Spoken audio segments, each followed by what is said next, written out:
Hola, ¿qué tal? Bienvenidos, bienvenidas a otra sesión más de los 21 minutos con Akuyari. Hoy tenemos con nosotros a Irene Jiménez, una maravillosa persona que he tenido el gusto de conocer hace poco y con quien me he conectado mucho y fenomenal. Ella es la directora global de Customer Experience en Zoetis y nos va a contar ahora quién es y quiénes son esta maravillosa empresa. O sea que, Irene, bienvenida, un placer tenerte con nosotros. Muchas gracias, Cian. Y yo también encantada de haberte conocido, la verdad que está siendo un placer. Pues bueno, Zoetis es una empresa americana que es líder en temas de salud animal. Nos dedicamos a hacer medicinas y diagnósticos para animales, tanto de compañía como animales de granja. Facturamos 8 billones de dólares y somos 11.000 empleados. Así que, y nuestros clientes, si lo vemos desde ahí, serían los veterinarios, los granjeros y los dueños de mascotas. Madre mía, apasionante mundo. Además, a mí, bueno, ya te lo contaré, pero me está tocando últimamente con mi perro una historia un poco desagradable y estoy viviendo mucho el mundo hospital, veterinario, medicamentos y tal. Pero bueno, ya te lo contaré off the record. Muy bien. Bueno, y entonces lo que vamos a hablar hoy, y vamos a ir directamente al grano, porque ya te digo, los 21 minutos van que no nos enteramos, es sobre las métricas, las famosas métricas. Y esto es algo con lo que todos parece que tenemos problemillas, ¿no? A la hora de realmente definir o demostrar que lo que hacemos en experiencia de cliente tiene sus resultados, sobre todo cuando tenemos que hablar con determinados departamentos de la organización que a lo mejor están mucho más familiarizados con los KPIs y los números y tal, ¿no? Y necesitan ese afianzamiento o esa confirmación, ¿no? Esto creo que tú tienes experiencia en esta parte, en cómo lo has implementado tú, cómo has utilizado tú estas métricas para poder llevar a cabo tus políticas de experiencia. Pues para mí fueron muy útiles porque cuando empezamos con Customer Experience teníamos solo alcance dentro de Estados Unidos, o sea que estoy hablando que es más de la mitad del negocio, o sea que era un impacto gordo, pero solo Estados Unidos. Y fue una manera de conectar con el equipo directivo. Al final el equipo directivo está muy acostumbrado a ver números y más números y el poder decir, nosotros empezamos con un NPS muy relacional, de una encuesta que hacemos una vez al año, y luego analizábamos los drivers, en qué nos tenemos que enfocar, qué tenemos que mejorar. Pero para ellos el poder ver un número era como que les daba cierto alivio, ¿no? Ah, vale, tenemos números. Al principio supongo que como mucha gente el problema fue tener la base de datos de contactos a la que no, preguntar, así que hicimos mucho trabajo desde atrás en cosas que no son de experiencia de clientes, de concienciación de por qué es importante tener una buena base de datos de contactos, no solo para la encuesta, sino para muchas otras cosas. Y eso es algo en lo que progresamos muy bien, aunque nos costó un poco. Luego tuvimos la primera métrica que tuvimos fue el NPS relacional, esto fue en Estados Unidos. Y claro, uno de los temas era, bueno, ¿y esto cómo afecta no sé, a los ingresos, ¿no? Entonces, es verdad que nuestros clientes son muy diversos. Tenemos desde una clínica pequeñita de barrio hasta unas grandes multinacionales que son más grandes que nosotros. Era muy difícil relacionar el NPS con ventas. Lo que hicimos fue hacer modelos de correlación de crecimiento de ventas dentro de cada cliente con el NPS. Y ahí vimos que había una clara relación positiva. Entonces, para nosotros nos ayuda mucho tener las métricas, la parte estadística y más cuantitativa un poco para atraer al equipo directivo y entonces poder empezar a hablar de otras cosas que eran más los drivers, análisis de texto, en qué nos tenemos que enfocar, un poco así. Y luego empezamos a implementar otras métricas, a lo mejor más transaccionales. Tenemos ahora ya también, medimos satisfacción y medimos esfuerzo, Customer Effort Score. Y lo que estamos haciendo ahora, que es como la evolución 3 años después, o sea, empezamos en Estados Unidos 2 años solo en pies, luego lo hicimos global, aparte desde el 2020. Y así que trajimos el NPS para todos los países. Y ahora estamos empezando a desarrollar lo que llamamos un Beacon Score, que es un score combinado. Porque, por ejemplo, con NPS, uno de los inconvenientes que tiene es que es muy volátil, ¿no? Entonces, se influye por un montón de cosas. Entonces, tener alguna métrica que sea más estable y menos volátil era importante para nosotros. ¿Y cómo es esa? ¿En qué consiste esta que es menos volátil? Pues esta tenemos distintos métricas que van independientes, que es la de Customer Satisfaction, el NPS, el NPS y el Effort Score. Y lo que hacemos es combinar todas, vemos cuál es el Customer Journey, combinamos todas las métricas y medimos el porcentaje de clientes satisfechos o de respuestas de satisfacción. Tiene que ser sencilla, también es otra cosa que hemos aprendido, ¿no? Que tiene que ser algo lo suficientemente sencilla para que todo el mundo lo pueda entender y accionar.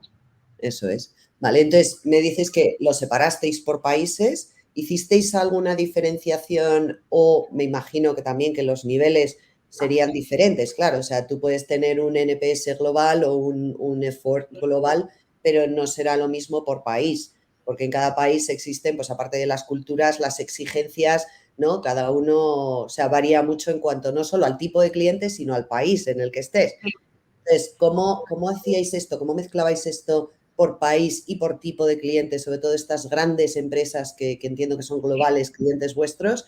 ¿Cómo hacíais esto? Pues hicimos dos cosas y lo que has dicho de la cultura de los países para mí fue uno de los aprendizajes más interesantes que he tenido, yo creo, dentro de Customer Experience. Porque cuando hicimos el MPS, hicimos nuestros mercados top, los 12 mayores mercados que dan el 80% de los ingresos, y lo que vimos fue que culturalmente mercados como Japón dan unos números bajísimos y Canadá o Brasil pues dan unos números altísimos, cuando la experiencia no es tan distinta. Entonces tenemos que aprender mucho de la cultura, o sea, por ejemplo, aprendimos que en Japón cuesta mucho establecer relaciones. Entonces, una pregunta como recomendarle algo a alguien, si luego no le gusta, pones en riesgo la relación con esa persona. Claro, Entonces, no te comprometes. Entonces, la gente respondía 5, en general, ¿no? La escala de 0 a 10 con 5. Me quedo neutro y yo no digo nada. claro. Y entonces dijimos, bueno, pues una cosa que hicimos que fue mucho de educación dentro de la empresa y también con el equipo directivo es no podemos comparar países, nunca. ¿Vale? Entonces, esos países no se comparan porque sabemos que cada país tiene que ver cómo están evolucionando dentro del país y hay un componente cultural muy fuerte. No puedes decir que lo hace Brasil que no lo hace Japón porque no es verdad. No, y aparte que el NPS al final es un elemento para ti, para evolucionar, o sea, tampoco es que vaya más allá, salvo compararte contigo mismo o compararte con la industria.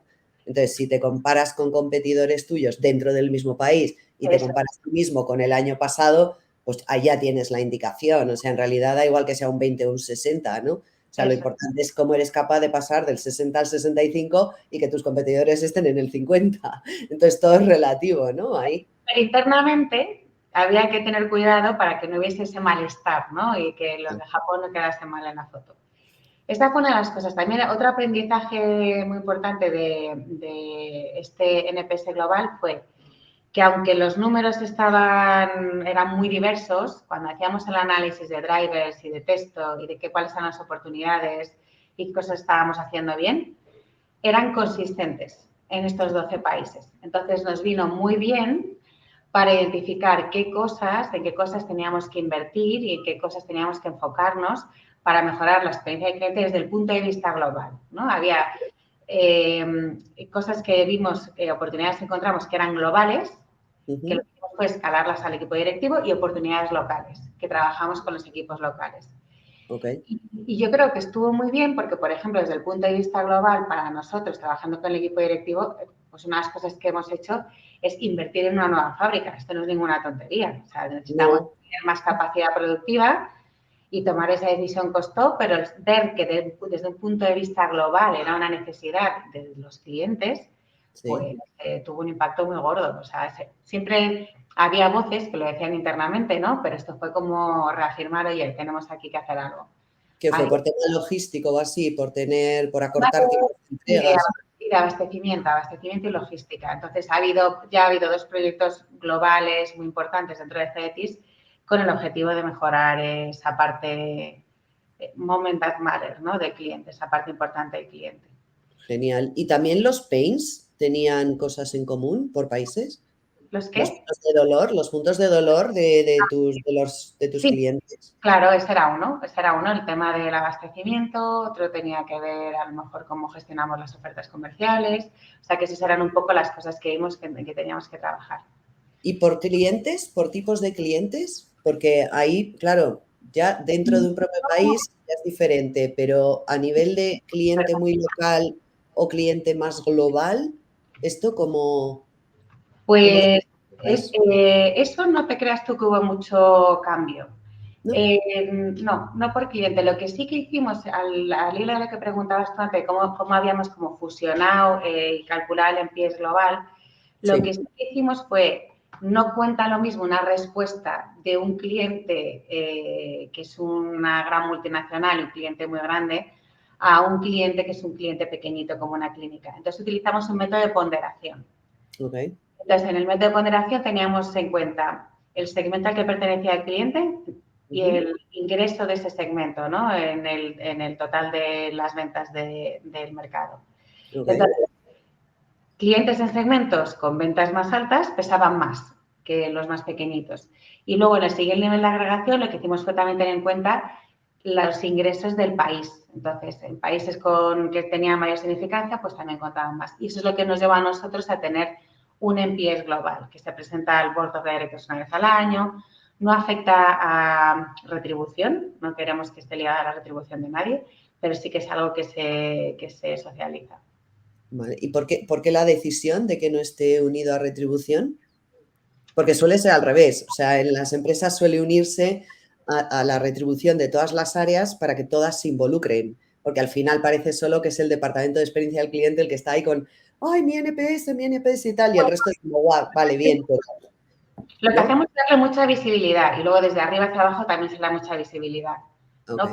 Pero lo tenemos bueno, está asociado un poco a la retribución, pero de todos a la vez, ¿no? El global para todos a la vez, pero no específico de un área o los comerciales o lo que sea, vale, porque el vale, miedo era que se manipulase, ¿no? claro, Que haces que lo quieres manipular, que en vez de interesarte cuál es el número de verdad que hay detrás y que tengo que mejorar, como me va a pegar de otra manera, también quiero que salga bien. Y nosotros no queremos que salga bien, queremos que salga lo que es ¿no? Lo y que ver tiene que qué ser. podemos hacer.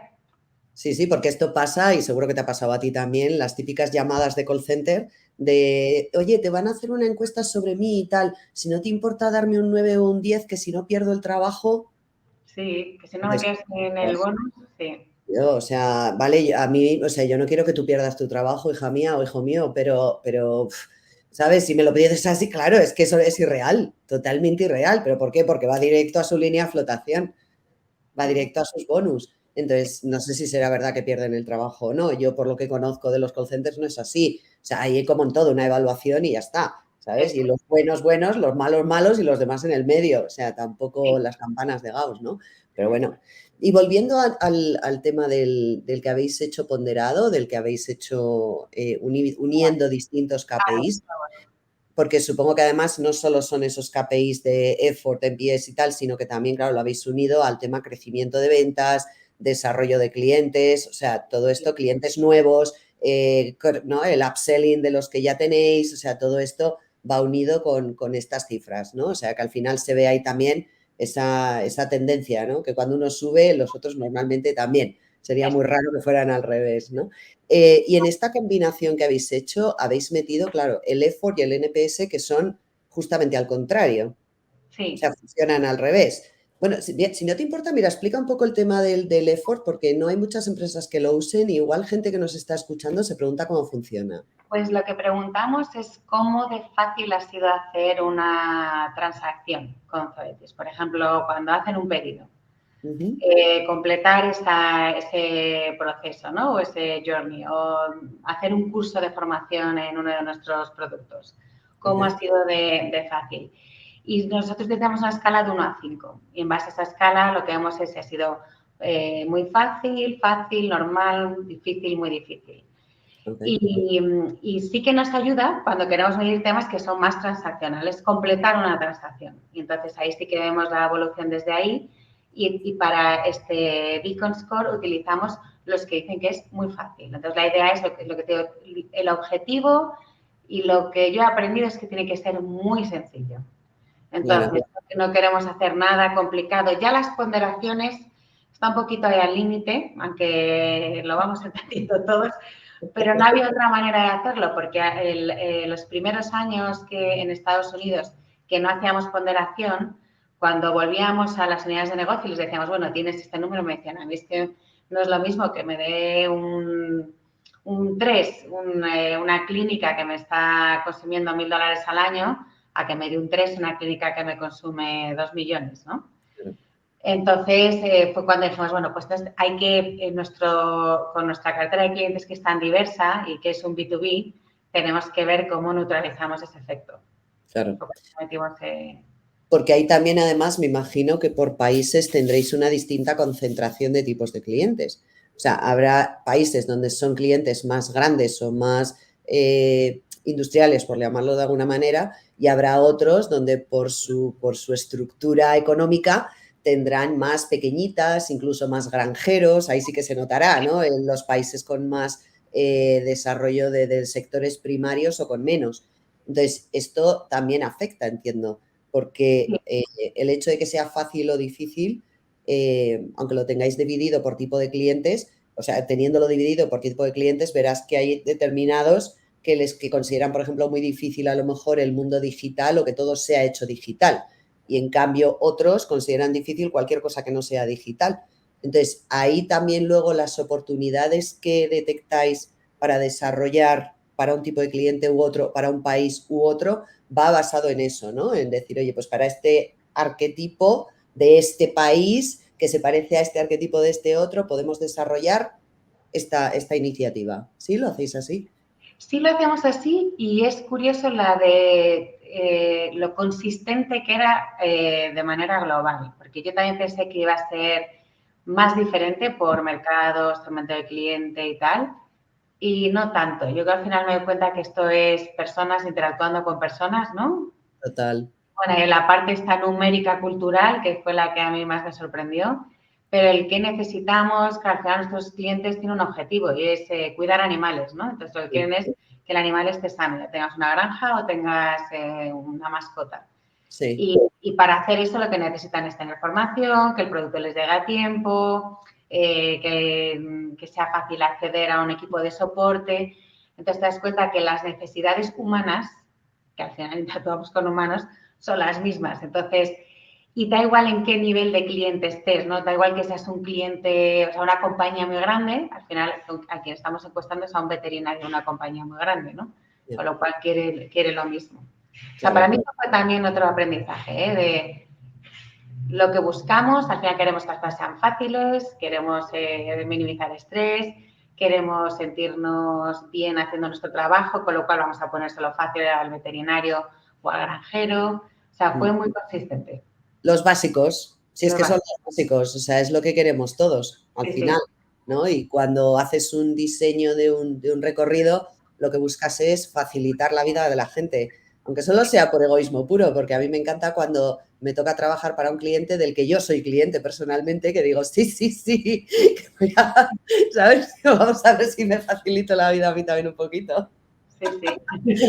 Vosotros no vais a cliente directo final, o sea, por ejemplo, a mí como dueña de varias mascotas. Depende de los países. Pues hay una normativa muy fuerte, por ejemplo, en España no podemos hablar de nuestros productos directamente a los dueños de mascotas. En Estados Unidos sí. Entonces, depende del país, en Estados Unidos tenemos anuncios en la tele para los dueños de mascotas.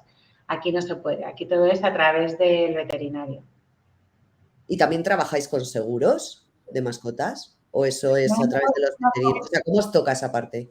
Pues tenemos una compañía de seguros, yo creo que en España no opera, que está en Estados Unidos, con la que, bueno, una es nuestra y luego también se llama Pumpkin. Y luego con otras compañías, pues sí, llegamos a acuerdos, pero más en Estados Unidos que fuera de Estados Unidos. ¿Y tú sabes por qué es eso, de que no se puede hablar directamente con los dueños? Ya es curiosidad personal, ¿eh?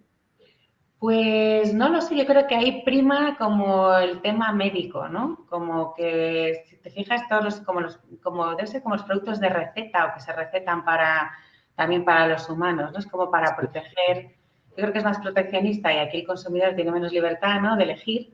Total. Y entonces prima más la parte médica que la elección del consumidor. Ok. Ay, interesante. Es por curiosidad, ¿sabes? Porque lo que te digo que me toca, que luego ya te lo contaré. Bueno, entonces, como resumen, ¿tú qué nos dirías de la importancia de las métricas? Está clara, ¿vale? pero el cómo utilizarlas para llegar a esas personas que al final son los que toman las grandes decisiones y los que tienen además que apoyar las políticas y las iniciativas que luego surgen de experiencia de cliente, vamos, transversales, pues siempre son transversales, con lo cual tocan muchos callos, tocan a mucha gente, es un poquito lioso. Entonces, ¿cómo hacer que estas personas se suban al barco? O sea, qué sería o tu mensaje o tu recomendación o tu resumen sobre cómo hacer esto? Que las métricas ayudan porque es un área donde la gente que tiene que apoyarte se siente cómoda, es una manera de conectar por ahí. Hay mucha educación después, esa vez que tienes la métrica, hay mucha educación de decir, bueno, esto es un número, pero vamos a ver lo que hay detrás del número.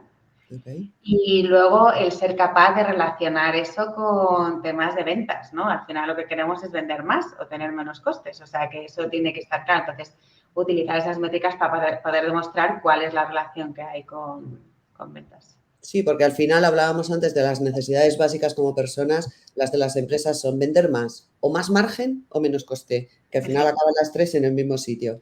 Con Sí. lo cual, y suele ocurrir que con una mejor experiencia o vendes más o vendes mejor. Sí. Que el vender mejor también tiene su punto, ¿a que sí? Sí, es menos coste normalmente. Bonito todo. Oye, Irene, que se nos ha ido el tiempo, que ya Sí. te digo que esto va a toda velocidad. Bueno, tenemos que volver a hablar porque además a mí el mundo animalitos, el mundo mascotas, el mundo granjas, yo es que soy muy campestre y a mí todo esto ya te lo he dicho alguna vez. Aunque tengas todo detrás, pero yo vivo en el campo. Pues a mí es lo que me gusta, con lo cual tendremos que volver a retomar este tema y será un placer volver a hablar contigo sobre este mundo global de la medicina y los medicamentos para animales, ¿no? Que es un mundo apasionante. Mil gracias por estar con nosotros, ha sido maravilloso y espero volver a verte pronto. A vosotros un placer. Cuídate mucho, un abrazo grande. Hasta Adiós. luego. Chao.